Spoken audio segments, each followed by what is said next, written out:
नमस्कार साथियों, एनपी प्रेरक कहानियों में आप सभी का स्वागत है। आज हम आपको अंधेर नगरी चौपट राजा की कहानी सुनाने जा रहे हैं। अंधेर नगरी चौपट राजा। किसी नगर में एक साधु अपने शिष्य के साथ भिक्षा मांगकर अपना जीवन यापन करते थे। साधु के शिष्य का नाम नारायण दास था। वह अपने गुरुजी का बहुत सम्मान करता था। उनकी सारी बातों को मानता था। एक दिन गुरुजी और शिष्य ने तय किया कि वे इस नगरी को छोड़कर किसी और नगरी में जाकर रहेंगे। उन्होंने अपनी यात्रा शुरू की। उन्हें कुछ समय बाद एक सुंदर नगरी दिखी। उन्होंने उसी नगरी के बाहर एक बगीचे में बैठकर विश्राम किया और गुरुजी ने अपने शिष्य नारायण दास को कहा कि नगरी के अंदर जाकर कुछ खाने की चीजें ले आए ताकि वह दोनों अपनी भूख मिटा सकें। और गुरुजी ने नारायण दास से नगरी के बारे में पता करने को कहा कि यह नगरी रहने के लिए कैसी है।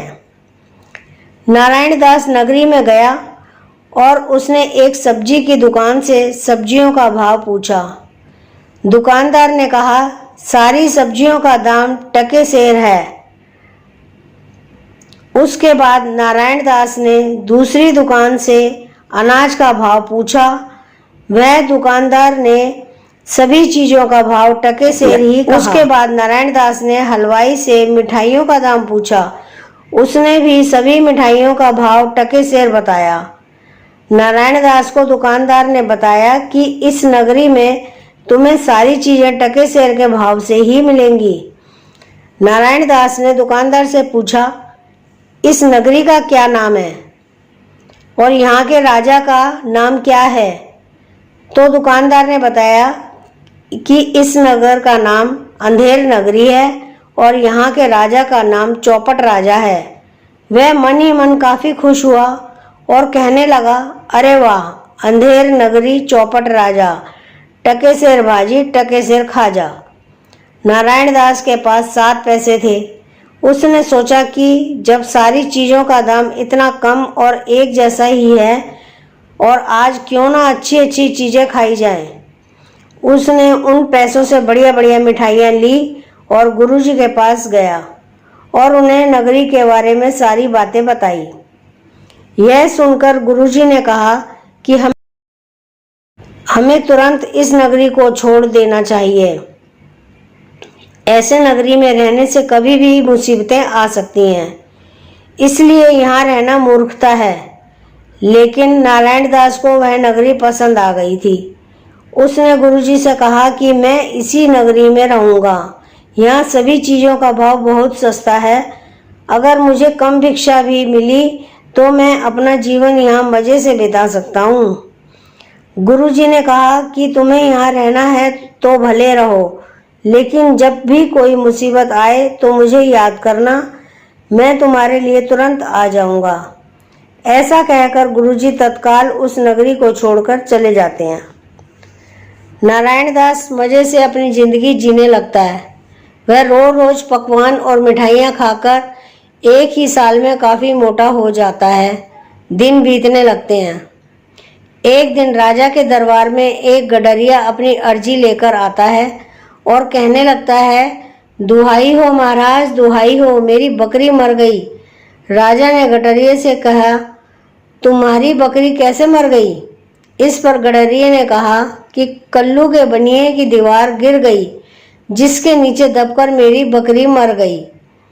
राजा ने तुरंत कल्लू बनिए को दरबार में बुलाया और कहा कि या तो इसकी बकरी को जिंदा कर दो या फिर जान के बदले जान ली जाएगी और तुम्हें फांसी दी जाएगी। सैनिकों ने कल्लू बनिए को फांसी पर चढ़ाने की तैयारी की और कल्लू बनिए को जैसे ही फांसी पर चढ़ाया तो फांसी की रस्सी बहुत बड़ी होने के कारण कल्लू बनिए के गले से फिसलने लगी। कल्लू बनिए के पतले होने के कारण उसे बार बार कोशिश करने के बाद भी जब फांसी की रस्सी उसके गले पर नहीं टिकी तो सैनिकों ने यह बात राजा को बताई। तो राजा ने कहा कि सजा तो किसी न किसी को मिलनी ही चाहिए। वह सैनिकों को आदेश देता है कि नगरी से किसी मोटे आदमी को लाकर उसे फांसी दे दो। सैनिक नगरी में घूमकर किसी मोटे आदमी को ढूंढने लगे तो उनकी नज़र नारायण दास पर पड़ी और उन्होंने नारायण दास को पकड़ लिया और उसे फांसी के लिए ले जाने लगे। जब नारायण दास ने सैनिकों से अपने फांसी देने का कारण पूछा तो सैनिकों ने उसको फांसी देने की वजह बताई। नारायण दास को तुरंत अपने गुरुजी की याद आई। वह सोचने लगा कि गुरुजी ने ठीक ही कहा था, मुझे इस नगरी में नहीं रहना चाहिए था। उसने मुसीबत से बचने के लिए अपने गुरुजी को याद किया। जब उसे फांसी पर चढ़ाया जा रहा था तब गुरुजी ने अपने शिष्य नारायण दास के कान में कुछ कहा। उसके बाद गुरुजी और नारायण दास ने चिल्लाना शुरू किया और आपस में लड़ने लगे कि मुझे फांसी दी जाए, मुझे फांसी दी जाए। जब राजा ने गुरु और शिष्य से ऐसा करने का कारण पूछा तो गुरुजी ने कहा कि आज का दिन और यह पल बहुत ही शुभ है। यदि इस क्षण किसी और को मृत्यु की सजा होती है तो वह अगले जन्म में इस नगरी से 5 गुना बड़े नगर का राजा बनेगा। इसलिए हम दोनों में लड़ाई हो रही है कि मुझे फांसी पर चढ़ाया जाए। यह बात सुनकर राजा ने कहा, राजा मैं हूँ, यह सब मेरा अधिकार है, इसलिए मुझे ही फांसी पर चढ़ाया जाए ताकि अगले जन्म में मुझे यह सब मिले। ऐसा कहकर उसने खुद को फांसी दे दी। इसके बाद नारायण दास ने अपने गुरुजी से माफ़ी मांगी और कहा कि आपने सच ही कहा था, ऐसी नगरी में रहना हमारे हित में नहीं है।